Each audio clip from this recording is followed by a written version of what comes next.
Erev Tov a todos, Erev Tov. y ese shiur es dedicado לכבוד רבי שמעון בר יוחאי, לכבוד עם ישראל, לכבוד ארץ ישראל, לכבוד חיילי צבא ההגנה לישראל ולכבוד כל עם ישראל.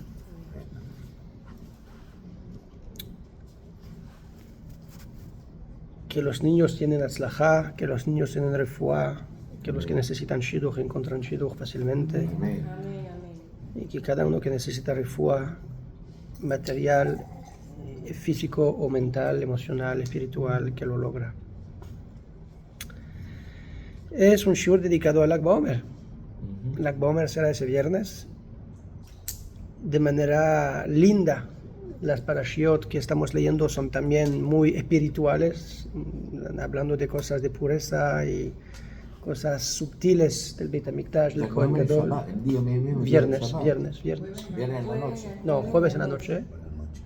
Jueves en la noche. Jueves en la noche. Sí, hoy contemos היום 32 יום Sí. שהם 4 שבועות Barba Yemim. ו4 ימים לעומר. Mañana va a ser Lag BaOmer entonces, que es el día viernes. Ok, lo que quiero hacer es quería presentar una idea de Lag BaOmer y no de ser tan esotérico o filosófico, pero de regresar más a las bases del Lag BaOmer, qué significa el día históricamente, e intentar de entender un poquito Rashbi y la celebración de la Torah de Rashbi, que es el Sefer HaZohar, el Sod de la Torah. Es un poquito un crash course Lag BaOmer back to basics. Primeramente, históricamente, ¿qué es Lag BaOmer? Lag BaOmer figura en la Gemara como el día que los alumnos de Rabbi Akiva pararon de morir. Hay dos figuras importantes relacionadas a Lag BaOmer, es Rabbi Akiva y Rabbi Shimon bar Yochai. En esa primera explicación de la Gemara aparece que Lag BaOmer es relacionado con Rabbi Akiva. Los alumnos de Rabbi Akiva murieron todos entre Pesach y Atzeret, entre Pesach y Shavuot, y el día 33, pararon de morir. Por eso Lag BaOmer. La razón por la cual hay una machloket entre Ashkenazim y Sefaradim sobre los minagim del Omer, de Avelut del Omer, se separan en Lag BaOmer o hasta Shavuot, y porque hay una manera distinta de contar los días de esos 33 días. Si los 33 días incluyen Shabbat o no incluyen Shabbat. Hay una opinión que dice que en Shabbat no hubo ese decreto, entonces hay que sacar de la cuenta del Omer todos los días de Shabbat y de fiestas. En los días de Shabbat en el Omer tenemos día de Pesach, los últimos días de Pesach, tenemos Rosh Chodesh, 2 días de Rosh Chodesh, más el Rosh Chodesh Sivan y los 7 Shabbatot. No cuentan. Si los sacan de la cuenta esos días, llega a 33 días hasta Shavuot. Ajá. Y por eso los Ashkenazim siguen los minagim hasta Shavuot. Claro. Los Sefaradim siguen la opinión que no, son 33 o no a 33 y ya. Son varias opiniones, pero entonces, de todas formas, sí aceptamos la idea que en Lag BaOmer es el día en el cual pararon de morir los alumnos de Rabbi Akiva. ¿Quién eran los alumnos de Rabbi Akiva? ¿Y cómo murieron? La Gemara no dice. La Gemara menciona que Kulam metu beperek echad, todos murieron en un momento. Nos deja pensar eso, que como todos pueden morir así de repente, y eran 24.000, de manera irónica o no, pero en la Torah vemos varias veces el nombre de 24.000 personas que mueren en una epidemia. Ese mismo número exacto. Pasa varias veces en el desierto, a varias ocasiones, de entender que miles de años después va a pasar, 1500 años después, va a pasar un episodio en el cual hay una epidemia donde 24.000 personas mueren en un momento corto, es muy... Sí. llama la atención. Es un número que conocemos esto. Pero hay una opinión que dice que realmente quién eran los alumnos de Rabbi Akiva. eran soldados del ejército de Bar Kokhba o Bar Koziba, depende cómo lo llamamos. Si es un nombre Bar Kokhba, así lo llamemos antes que él perdió la guerra, cuando era en batalla y con su reinado. Bar Koziba era después que perdió la guerra, ok, cambiamos su nombre. Pero Rabbi Akiva apoyaba a Bar Kokhba como el liberador de la tierra de Israel. Opinó que él hubiera podido ser el Mashiach, y Bar Kokhba perdió, fue asesinado, y esa opinión opina que los 24 alumnos que murieron realmente murieron en batalla, en la batalla con Bar Kokhba. La primera opinión que eran Talmidei Jajamim que murieron con una epidemia, era una epidemia, pero de toda manera de ambos lados sí sabemos una razón más anterior, que es Biglal Shelo Nagu Kavod Lazeh, no se respetaron uno al otro. Si el hecho que no se respetaron causó que ellos perdieron sus batallas y murieron en la guerra, falta de coordinación, falta de trabajo de equipo, etc. O si fue algo totalmente espiritual por un pecado espiritual, de toda forma, ambas, ¿me siguen? Sí. Sí. Ambas opciones son válidas y ambas opciones son real. De ambas podemos aprender. El segundo personaje con el cual Lag BaOmer es relacionado es obviamente Rabbi Shimon Bar Yochai. ¿Quién era Rabbi Shimon Bar Yochai? Rabbi Shimon Bar Yochai era un alumno de Rabbi Akiva. Realmente, cuando los alumnos de Rabbi Akiva murieron, él fue y sacó 5 alumnos nuevos. Uno de esos 5 eran Rabbi Shimon Bar Yochai, y de ahí él enseñó la Torah de vuelta a esos 5 alumnos, y de ahí salió la Torah de Israel de nuevo. La Torah que tenemos hoy en día es la Torah de Rabbi Akiva. Era el único depositario de Torah que reenseñó a ese grupo de 5 alumnos que pudo difundir la Torah a toda Israel. Uno de ellos Rabbi Shimon Bar Yochai, uno de ellos Rabbi Meir. Son gente que son luminarios de nuestra nación.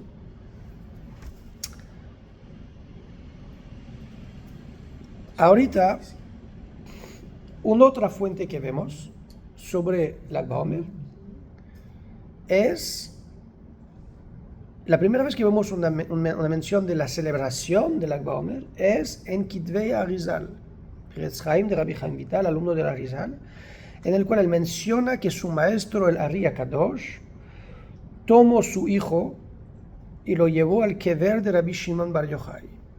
Él vivía en Tzfat, el kever de Rabbi Shimon Bar Yochai es en Merón, muy cerca, es una montaña cerquita, se camina de un lado al otro, y llevó a su hijo ahí y pasó ahí un par de días, como 5 días, en la tumba de Rabbi Shimon. Y ahí celebró con gran alegría la hilulá de Rabbi Shimon Bar Yochai y cortó el pelo de su hijo, hizo el jalaque de su hijo ahí. De ese momento y de esa tradición tenemos el minhag de llevar los niños a hacer la jalaque en Lag BaOmer en Merón. Entonces ya tenemos una nueva mención de la celebración, no solamente de lo que pasó históricamente, sino que la manera que lo celebramos. Ahorita, espérate, lo que mencionemos antes era el fallecimiento de Rashbi, o el fallecimiento, lo que dejó de fallecer los alumnos de Rabbi Akiva, pero nada particular que se festeja. El hecho que pararon de morir es bueno, pero no festejamos la muerte de 24.000 alumnos. Es más el final de una tristeza, pero nada grande pasó en ese momento. Entonces el fallecimiento de Rashbi parece más relacionado con la fiesta, ¿okay? La alegría particular. Esa relación aparece en el Zohar, en el cual Rashbi, en el día de su fallecimiento, tiene una conversación con sus alumnos. Y en ese día él dice a sus alumnos que le va a revelar a sus alumnos secretos de la Torah que jamás, nunca reveló. Y que él mismo logró a entender secretos de la Torah que nunca logró. Lo que logró Rashbi en su último día en ese mundo era superior a lo que logró toda su vida. Lo que él hizo en un día superó a lo que hizo toda su vida, en entendimiento de los secretos de Hashem y de la Torah. En celebración a ese día, a esos secretos que reveló de la Torah, estamos celebrando. Él pidió que se celebrase y él llamó ese día el día de mi alegría, y ese día se llama la Hilula de Rashbi. Ahorita Hilula, ¿qué significa? Nosotros llamamos Hilula como el día del fallecimiento. Hilula es como la palabra hebrea o sefaradí o aramea de Yortzeit en Yiddish. Bueno, es verdad en el uso común, pero en el lenguaje literal, Hilula significa boda. Hilula significa una boda, un matrimonio, una unión. Es sinónimo de unión, de casamiento y de alegría. ¿Cuál es la gran alegría de Rabbi Shimon Bar Yochai? Se está muriendo, es porque él entendió su fallecimiento no como una cesación de vida, sino como una transición de nivel de vida en el cual ahorita se va a unir con Akadosh Baruj Hu en una unión absoluta y total. Eso realmente es la fase exterior del día. Lo que Rabbi Shimon nos enseñó más que a todo en ese momento era que realmente en llamando ese día matrimonio es porque Rabbi Shimon percibió y nos enseñó a percibir todo su judaísmo y todo nuestro judaísmo, no solamente como una nación que cumple con órdenes, sino como una relación entre Am Israel y Akadosh Baruj Hu. En esa dinámica de relación entre Knesset Israel, que es la alma judía, y la Shekhinah, la unión entre Bnei Israel y Akadosh Baruj Hu, eso transformó la perspectiva, la percepción del judaísmo en general, en el cual Am Israel está ahorita en una unión con Hashem, y las mitzvot, la Torah y las mitzvot solamente son acá para facilitar esa unión. Es un elemento facilitador, acompaña, forman, crean, alimentan. Pero aparte de eso hay una unión íntima entre Hashem y Am Israel. Esa perspectiva no fue inventado por Rabbi Shimon Bar Yochai, sino que revelado con Rabbi Shimon Bar Yochai. Estamos clarito que cada religión y cada filosofía en general va a tener dos caras. La cara revelada, destinado a las masas, para que todos puedan entender, la formulación popular, y hay la formulación más profunda para los iniciados. Los inicios, la gente iniciada, la gente, los expertos. Sí, porque iniciados suena como No. saben tanto, más bien. En inglés es, Es expert, debe ser. sí, los que están más profundizados en el tema. Ajá, sí, Ok. más experto, nada más. La Avdil Ben Kodesh Lechol, la Torah no sale de esa categoría. Tiene la forma y la cara revelada de la Torah que cada uno de Am Israel puede entender, y tiene la parte de la Torah más escondida, son los secretos de la Torah que los tzadikim entienden. Lo que Rabbi Shimon hizo es que él por primera vez reveló a esa parte de la Torah. Y una parte de esa revelación del Sod de la Torah era el entendimiento que Am Israel y Akadosh Baruj Hu tienen una relación íntima, y hay que ver siempre en el centro del judaísmo la relación del judío con Akadosh Baruj Hu. Ahora, cuando hablamos de la relación de Akadosh Baruj Hu con Am Israel, y miramos el libro del Zohar, el Zohar es un libro que parece muy críptico, Uno lo lee y siente que no entiende nada. Y es verdad, es muy críptico y muy condensado y muy... Pero sí podemos darnos cuenta de un tema recurrente en el Zohar. Y ese tema recurrente en el Zohar es el tema del exilio de la Shekhinah. Galut Shekhinah. El hecho que Hashem no está revelado, que cuando uno mira en el mundo no ve Dios. Dios está escondido. Los tzadikim pueden ver a Hashem en la creación. Uno que hace un esfuerzo de idbonenut, de pensamiento, de meditación extensiva, de estudio extensivo, puede empezar a ver la mano de Dios en toda la creación, la Ashgaha Pratit, cómo Hashem controla cada cosa, etc. Una persona mundana, un campesino, no lo va a ver fácilmente.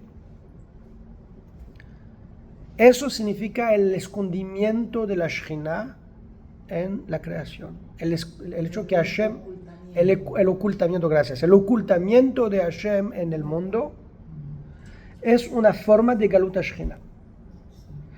Cuando la Shekhinah es aún más en Galut, cuando las condiciones en las cuales los seres humanos viven no permita a los seres humanos de descubrir que Hashem está oculto acá.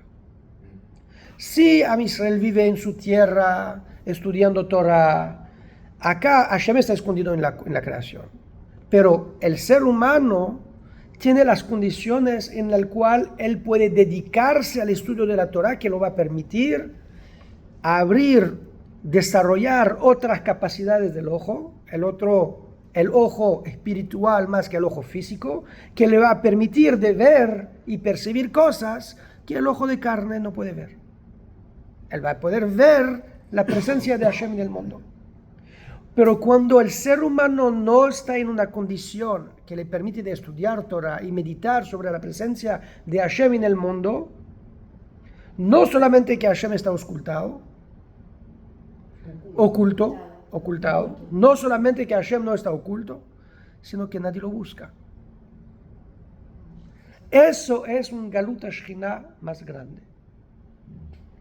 En el juego de hide and seek, que uno se esconde y el niño le busca, cuando el niño está oculto y lo buscan, obviamente no ven al niño, está oculto. Pero el hecho que el niño sabe que lo buscan, todavía permite una relación entre el niño oculto y el niño que lo busca. El niño que lo busca piensa, se dirige y se enfoque sobre el niño oculto.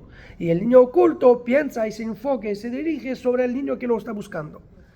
Uno está oculto del otro, pero hay una relación de intención, de vida, de experiencia. Juegan juntos. Eso es Beshanim Ketikunan. Son años normales. Hashem está oculto, pero el ser humano lo busca y se encuentra de una forma u otra progresivamente. ¿Qué pasa si el niño está oculto y nadie lo busca? Ahí el niño oculto tiene un rezo. Un rezo. Por favor, que siga a buscarme. Que regrese a buscarme. Un pedido, sí. Tiene un rezo. Tiene un rezo. Un rezo a Dios. Que me buscan, por favor. Ya no quiero ser solo más. Eso es el rezo de la Shekhinah, Kiviyahol, a Hashem. Hashem tiene un deseo ahorita. ¿Cuál es el deseo más grande de Dios? Por favor, que me buscan. No quiero ser solo más. Me oculté, pero para que me buscan. Ese cuento del Galut Shekhinah es el cuento latente del Zohar, en todas sus formas y sus explicaciones, etc. Es como una quiná, como los quinot de Tisha B'Av, una quiná, un lamento largo del exilio de la Shekhinah.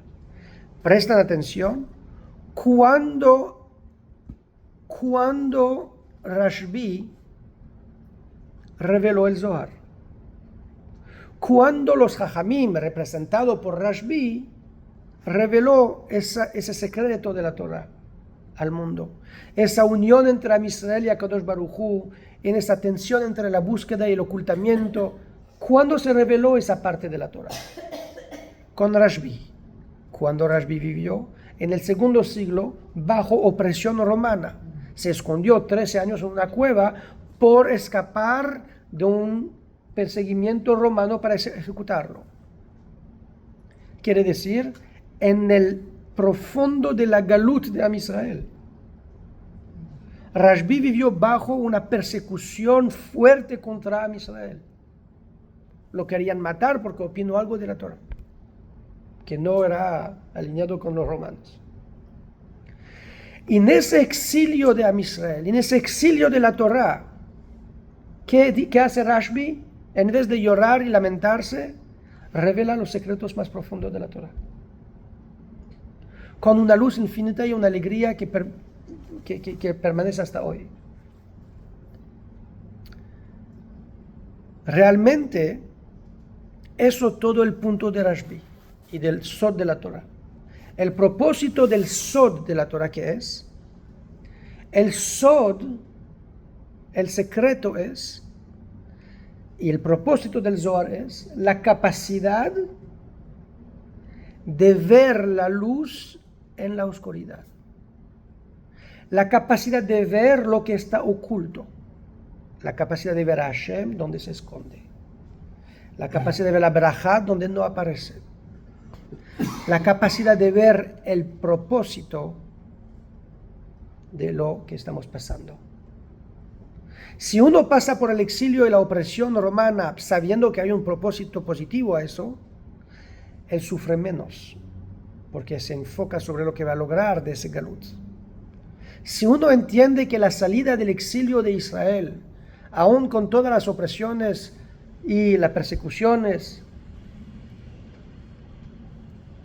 va a tener un logro positivo, se puede llenar de alegrías. Él puede ver la luz del exilio mismo.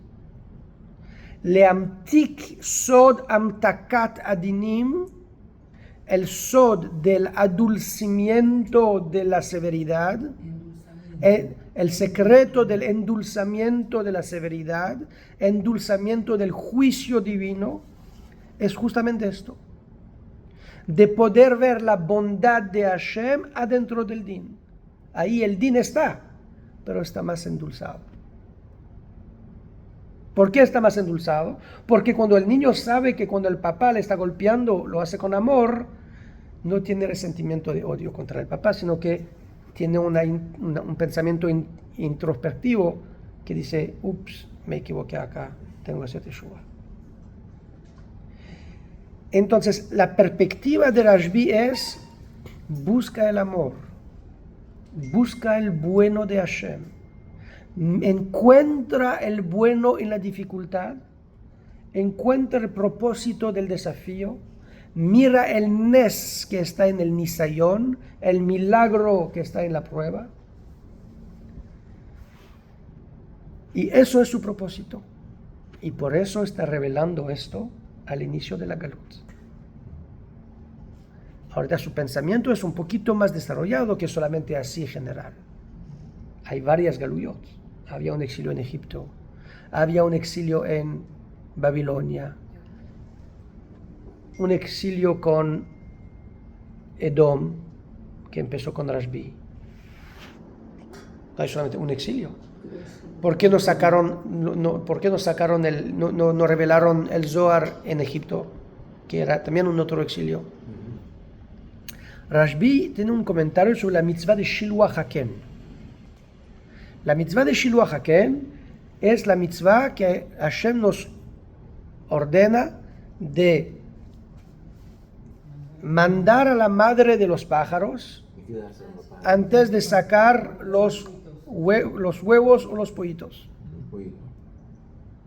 Shiluach Haken es una mitzvah. Dice Rashbi, ¿cuál es el sod de esa mitzvah? El sod de esa mitzvah es justamente el galut Shechina. ¿Qué quiere decir? La madre es la Shechina. Los pollitos o los huevos o lo que están en el ken, ¿cómo dice el ken? El nido, lo que está en el nido es la Neshamot de Am Israel. Para poder permitir de elevar y beneficiar de lo que está en el nido, hay que mandar a la madre. Quiere decir que para que los pollitos se desarrollan y se pueden expresar, hay que mandar a la madre. Hay que tener un galut para acceder a ellos. Que la madre se va, que la Shekhinah se va. Pero vemos que en el Ken, en el nido, hay tres diferentes cosas que podemos encontrar. Uno es Efrohim, Beitzim, huevos. Uno es Efrohim, pollitos. Y uno es Banim, hijos. Tres formas de llamar a lo que el pájaro deja en el nido. Dice Rashbi, realmente esos tres corresponden a tres niveles de la Torah. Beitzim representa Torah Shevichtav. El Chumash, la Torah que Hashem dio a Har Sinai, revelada, Torah escrita.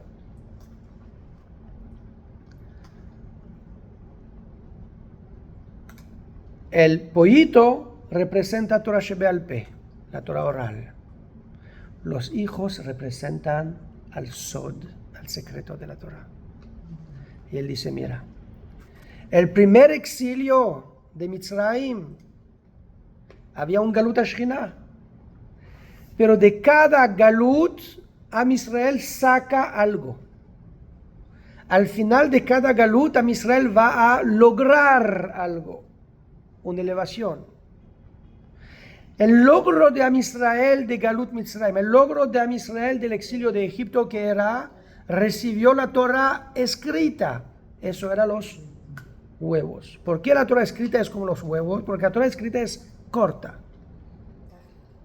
Es corto en tamaño, muy condensado. Sobre cada palabra y letra de la Torah hay muchos comentarios, pero el texto mismo es muy corto. Así es un huevo.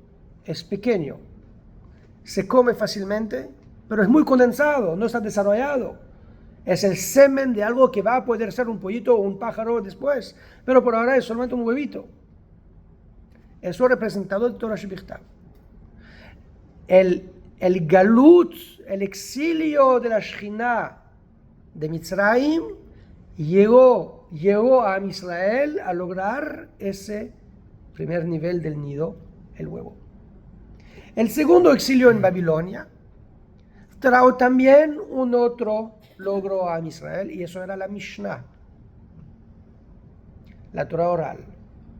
La Torah oral está representado con los pollitos. El pollito no se come así. Torah Shevichtav es demasiado extensa. Está ya desarrollada, pero se disfruta mucho más. Es algo vivo, dulce, se anima, interactúa con nosotros, nos da vida. El tercer galut de Edom es representado por los Banim, los hijos. ¿Qué es eso? El Sod de la Torah, el secreto de la Torah. Quiere decir que en el pensamiento de Rashbi, ese último galut es diseñado ¿a qué? Atraer a Israel a relacionar con una nueva dimensión de la Torah, que es el secreto de la Torah. Por eso llega a un momento a decir que a través de ese libro del Zohar y del estudio de la Neshama de la Torah, del Sod de la Torah, Am Israel va a merecer de salir de la Galut Berachamim, con misericordia. ¿Qué significa va a poder salir de la Galut Berachamim, con misericordia? Porque en la Galut sufrimos. Pero si uno estudia el Zohar y él sabe entender el bueno que hay en el Din, lo va a tomar más suave, va a sufrir menos. Es como el cuento de uno que carga una mochila muy pesada y ya no puede más. hasta que uno le dice, pero ¿sabes qué tiene ahí? ¿Qué tengo? Tienes diamantes. Esto está lleno de diamantes. Pero un regalo para que lo lleve a tu casa. De repente la mochila se hace más liviana. No que está cargando menos, pero el entendimiento de la bendición que hay en el momento de la dificultad me alivia el dolor. El Zohar permite, es una manera de ver, el Zohar permite a Israel de entender el bueno de la Galut porque estamos pudiendo descubrir el Sod de la Torah. Solamente para eso todo valía la pena. Es una manera de entenderlo. La otra manera es que realmente, como dijimos que la Galut no permita el Zohar, el Sod de la Torah, el estudio de Pnimiut Torah, no permita de ver la luz que hay en la oscuridad. Ahí dicen, ¿qué van a enseñar en la yeshiva de Mashiach? En la yeshiva de Mashiach van a enseñar cómo se ve la luz, cómo se ve la iluminación de la oscuridad. Cómo se ve que aún el oscuro ilumina, brilla. Que Hashem está en todo lado. No hay nada en el cual no es. Todo brilla. Hay un Pirkei Avot que dice, en nombre de Avtalión, Jajamim izaharu bedivreichem. Jajamim, cuídense de su palabra. Shemat achovu chovat galut, para que no pasan por las dificultades de la galut del exilio. ¿Qué quiere decir? Jajamim, cuídense de su enseñanza, porque si no enseña claramente, los alumnos se pueden equivocar y con esos errores se van a exiliar, van a perder la autenticidad de la Torah, Haz Shalom. Eso es el sentido básico. Hay una otra manera de leer eso. Jajamim izaharu, cuídense, puede también ser leído Zaharu Zohar. Brillen, Jajamim, izaharu bedivrechem. Jajamim, brillen con su palabra. Porque si no va a brillar en su palabra, van a poder sufrir del exilio.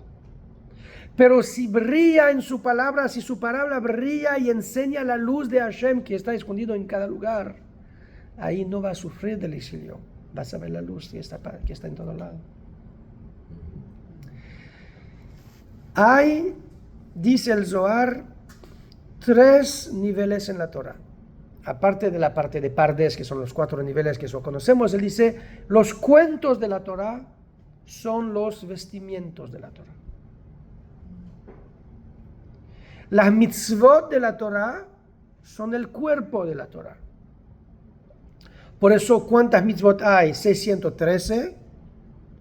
Y hay 248 mitzvot positiva y 365 mitzvot negativa. Esos números son exactamente correspondiendo a los 248 miembros del cuerpo y 365 venas y arterias del cuerpo. Entonces dice, los mitzvot son el cuerpo de la Torah. El cuerpo de la Torah es a la imagen del cuerpo de Hashem, nuestro cuerpo también, a la imagen del cuerpo de Hashem. Obviamente Hashem no tiene cuerpo, pero en esa imagen hecha. Y tienen esos números asociados. Por eso, ya que el cuerpo original de Hashem, que no es un cuerpo físico ni nada, pero en esos atributos de Hashem hay esos números asociados, por eso la mitzvot vienen con esos números y por eso el cuerpo está hecho con esos números. No es porque el cuerpo está así, por eso no. Es porque Hashem tiene esos números asociados con él. Por eso la Torah tiene esos números y por eso el cuerpo humano está hecho así. Los cuentos de la Torah son la ropa de la Torah. Y el Sod de la Torah y el Zohar. Dice el Zohar mismo, Rabbi Shimon Bar Yochai dice, y el Sefer Zohar es Nishmata de Oraita. La alma de la Torah. ¿Qué es la alma de algo? La alma de algo es lo que uno no ve. El cuerpo se ve, la ropa se ve, la alma no se ve. Uno no ve la alma. Quiere decir que el Sefer HaZohar es una invitación a mirar a lo que no se ve. Si la mitzvot de la Torah nos indica qué tenemos que hacer, el Zohar y el Sod y la Kabbalah y la Hasidut nos enseñan quién somos. Esa búsqueda constante de la razón y el propósito de todo lo que hacemos es una nueva apertura en el judaísmo. Am Israel sube de nivel, entiende por qué hace cualquier cosa. Y vimos en ese Galut que Am Israel buscó y desarrolló mucho el entendimiento del porqué de cada mitzvah y de nuestras mitzvot y minagim, y comportamientos y actos y acciones. En ese camino, Rabbi Shimon dice, hablemos que hay una relación ahorita entre Am Israel y Hashem, hay dos maneras en las cuales podemos relacionar con Dios. El Zohar nos explica que las dos formas, una manera es como un Eved, un sirviente de Hashem, un servidor de Dios. Eved Abraham, el servidor de Abraham. Moshe, Eved Hashem. Moshe es el Eved de Dios, servidor de Dios. David Avdi, David mi servidor.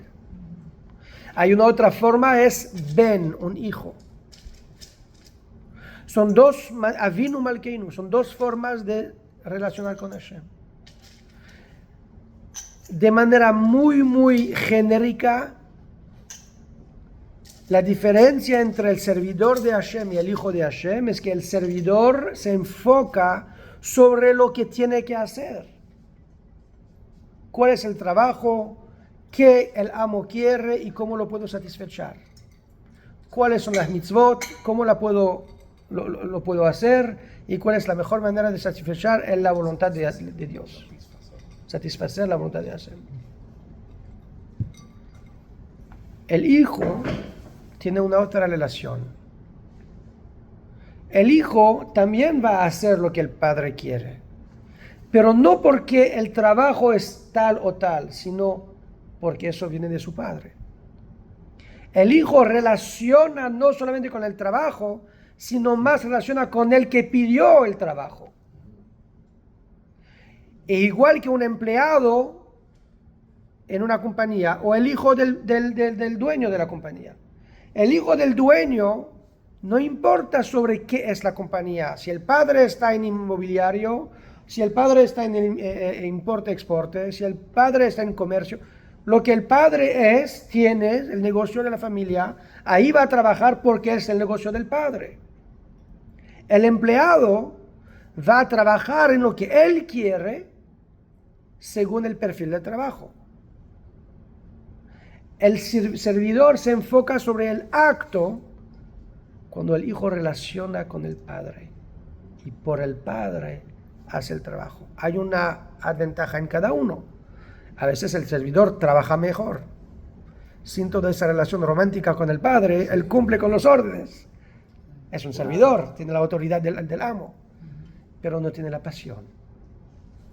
Puede ser, entonces, ¿por qué son complementarios esos dos aspectos? Porque en la rutina, la rigidez y disciplina del servidor es superior en eficiencia a la indisciplina del hijo, que llega tarde, que se va temprano, que siempre buenas excusas, que el padre va a hacer. Y él sabe que el padre no lo va a echar afuera. Entonces, la disciplina del servidor a veces lo puede superar en la eficiencia de la rutina, pero en momentos de dificultad, de crisis, los empleados van a desertar. El servidor, si puede escapar, se escapa. El hijo va a apoyar a su padre, hombro al lado de hombro, y pelearla junto. Entonces, la unión y la relación de Am Israel a Hashem, que están por servidor o como servidor o como hijo, realmente tienen ambos una ventaja y son complementarios, y el judío tiene ambos en él. que le ayuda en su rutina y que le ayuda en su momento de dificultad. Dice el Zohar para concluir todo ese shiur. Todo ese entendimiento, y con eso es nada en comparación a la profundeza del Zohar, solamente sobre el tema un poquito de lo que habla. Pero dice Rabbi Shimon Bar Yochai, con ese libro van a salir los judíos del exilio. ¿Qué significa esto? Dice Rav Kook, para solamente entender, es verdad que el libro del Zohar es un poquito críptico y nadie lo entiende. Pero en torno vemos que la mayoría de los comentaristas del pensamiento del judaísmo fueron influenciados por el Zohar, desde mucho tiempo hasta últimamente. Desde Ramban, el Ramjal, Sifrei Musar, Rav Kook, toda la Hasidut, el Maharal de Praga, todos esos pensadores gigantes de Am Israel, es todo fundado, el Or HaChaim HaKadosh fundado sobre el Zohar. Quiere decir que si el Zohar directamente es una luz demasiado fuerte que no está accesible a todos, la reverberancia del brillo del Zohar refleja como un diamante de 70 caras en los libros de todos. No entiende el Zohar directamente, abre el Ramjal, abre Chaim Luzzatto, abre el Ramban, abre Rav Kook, abre el libro de Hasidut, Admor HaZaken, Tanya, todos los Mamarim, abre Or HaChaim HaKadosh.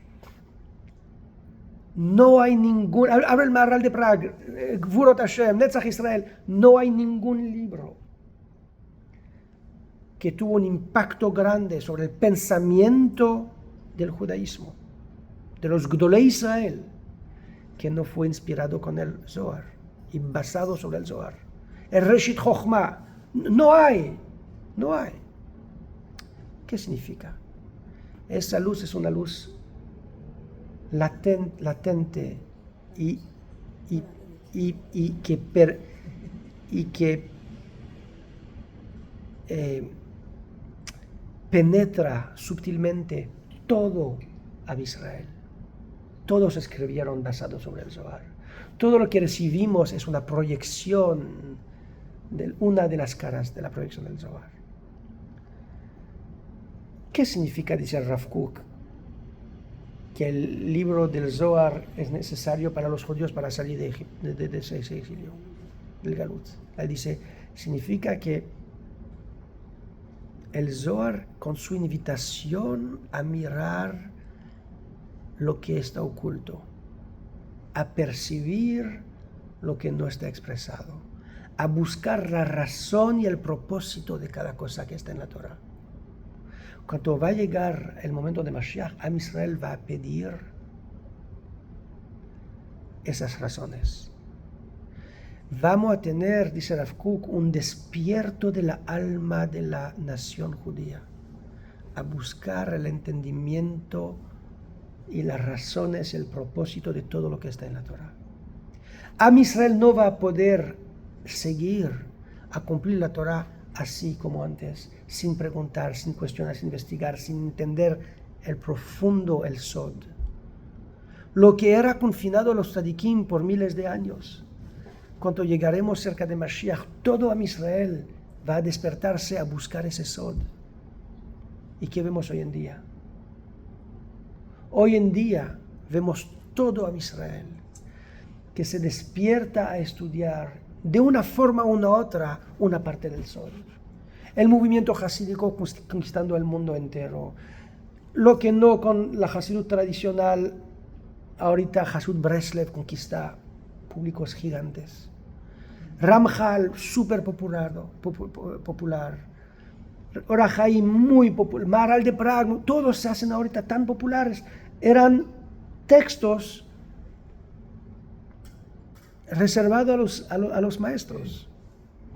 Los Talmidim estudiaban Gemara, Shulchan Aruch, tanto Sifrei Musar, no era tan necesario.